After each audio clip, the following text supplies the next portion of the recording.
Welcome to the Little Black Box Film Club. My name's Leighton. I help. This isn't PA. I help Max run the film club here.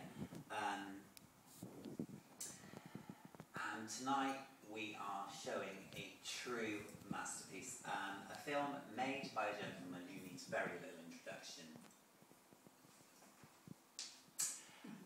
Once widely dubbed the master of suspense, Hitchcock is now more widely dubbed as quite simply the master, because he was the master. Fantastic set pieces, psychological complexity, real edge of seat tension. When alive, he was considered by many critics to be nothing but a populist director. It was in the early 60s when the French subverted film theory that he started to be taken a lot more seriously. No filmmaker is more influential, living or dead, or as famous as Alfred Hitchcock. Okay, since 1952, Sight and Sound magazine, the official magazine of the British Film Institute, polls directors and critics. It's every 10 years since 1952. This is considered the list around the world because they poll, like I said, critics and directors. Citizen Kane has held on to the top spot since 1952 until this year when it was knocked off by... There to go. It was number 2 by about 4 votes in 2002. This time there was quite a large majority, I think it was about 34 or 40. And we're seeing a lot of renewed interest in Hitchcock.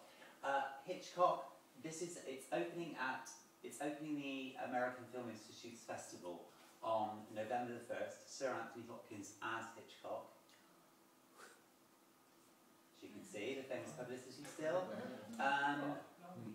It's then going into a limited release to make it eligible for the Oscars. So they've obviously got quite a lot of confidence in it. Allegedly, it deals with his relationship with his wife, played by Helen Mirren, throughout the making of Psycho. But that's all they've said about it. There's also another film coming out, but that's coming to US television, which I will touch on in a moment. Okay, 1953, Hitchcock signed with Paramount, and this is a 10-year period when he arguably, and any statement you make about Hitchcock and arguably has to stand right above it, made his best work. And then began a period of decline that started with Marnie. But of course, a lot of people will say, no, Marnie's his best film ever. And it was 1955 when Alfred Hitchcock Presents first premiered on American television. It made him easily as famous as any of the celebrities who starred in his films. His kind of upper crust, English accent with the transatlantic twang, even though he actually wasn't upper crust, he was working class.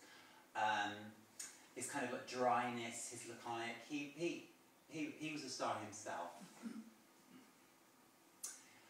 Within academia and film studies, Rear Window is perhaps, arguably, Hitchcock's greatest film.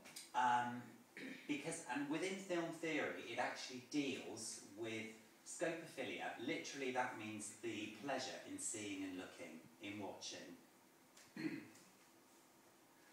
Voyeurism. Now, it's often used interchangeably with scopophilia, but voyeurism is actually the pleasure in looking at people who don't know they're being watched.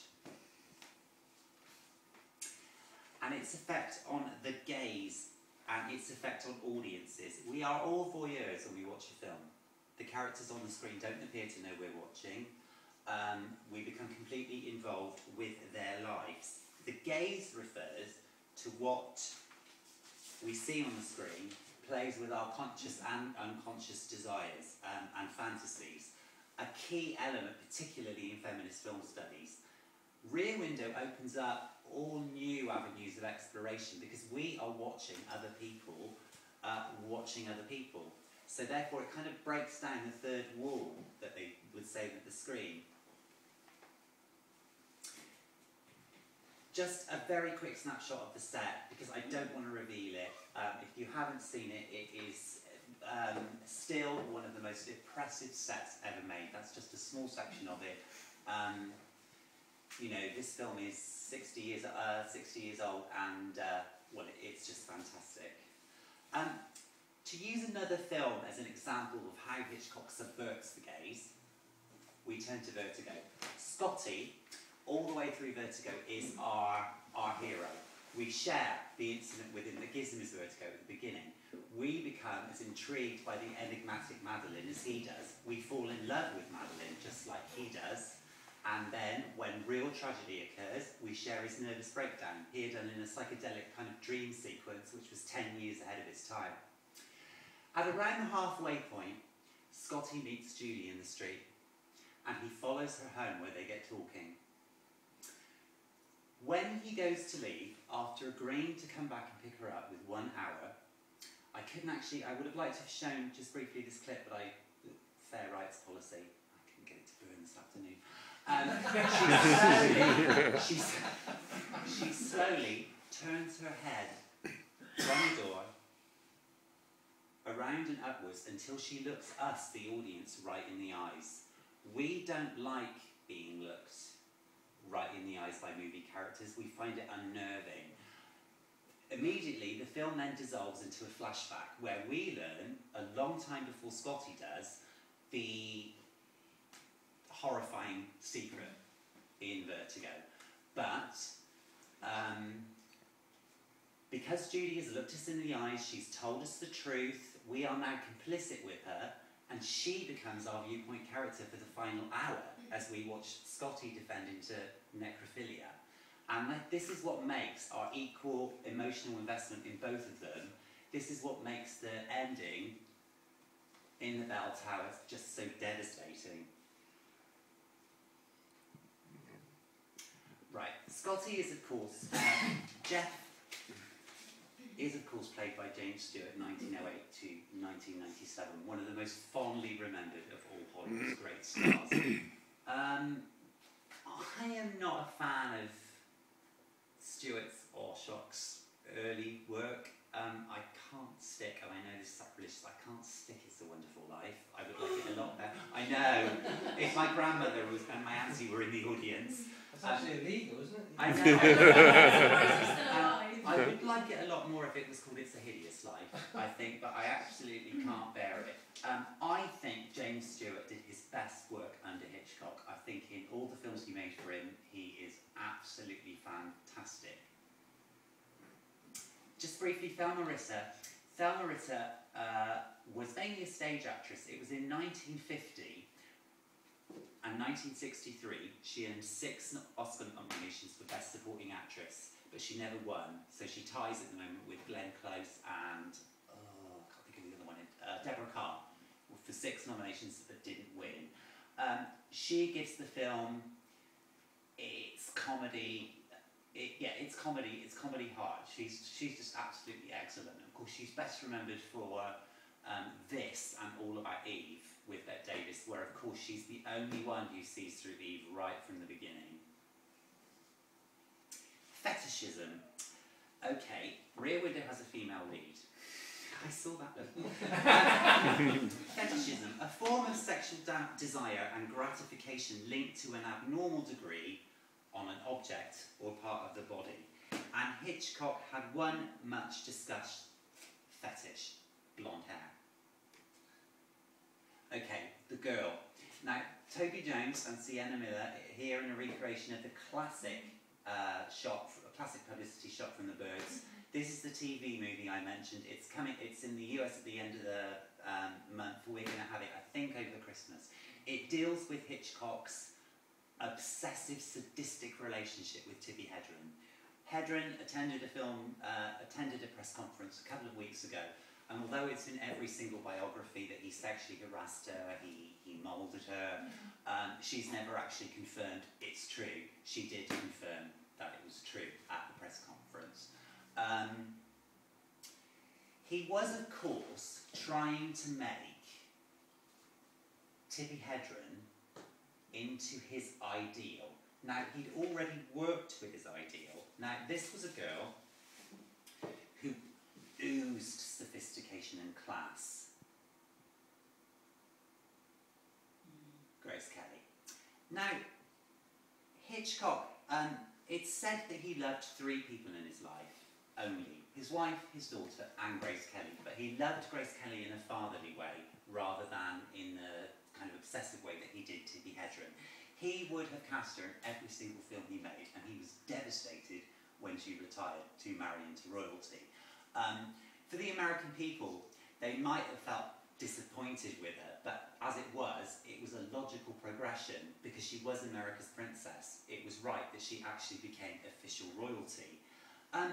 Hitchcock had no time for the overt, in-your-face sexuality of a Monroe or a Mansfield. His preference was for tall, cool, elegant blonde women, icy on the outside, fiery on the inside. Kelly only made relatively few films, even fewer that can be called classic. First worked with him in Dial M for Murder, followed up with Rear Window with a fairly good movie, but not one of his best, To Catch a Thief, and then of course she retired. She turned down a hell of a lot of roles. At the door. Shall I carry on? Yeah, carry on. Carry on. Right, she turned down a hell of a lot of roles on the waterfront to be in Vertigo. As you can see, I've only revealed one dress here. The rest I'm going to show in sketches because I want you to all go, oh, fantastic, like I always do when I watch it. She was, of course, designed by Edith Head. Head was Hollywood's greatest costume designer, and Hitchcock was intuitive to a T about, hello darling, was intuitive to a T about how he wanted Kelly to look. Here she is, of course, in her iconic wedding dress. Now, this movie, when it came out in 1993, was widely dubbed to be Rear Window for the 90s. You like to watch, don't you? No, not really, because it's absolutely dismal. Sharon Stone, as a divorcee, moves into a sliver high-rise in New York, only to get involved with her landlord, who is a high-tech lawyer. He's got the whole apartment building wired up.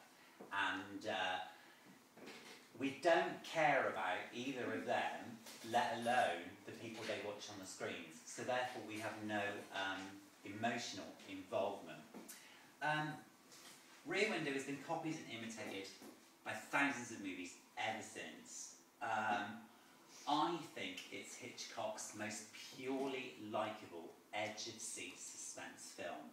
I'm going to leave it there. I've missed a bit out, but time's getting on. I'm going to leave it there. Enjoy the film and see you again next time.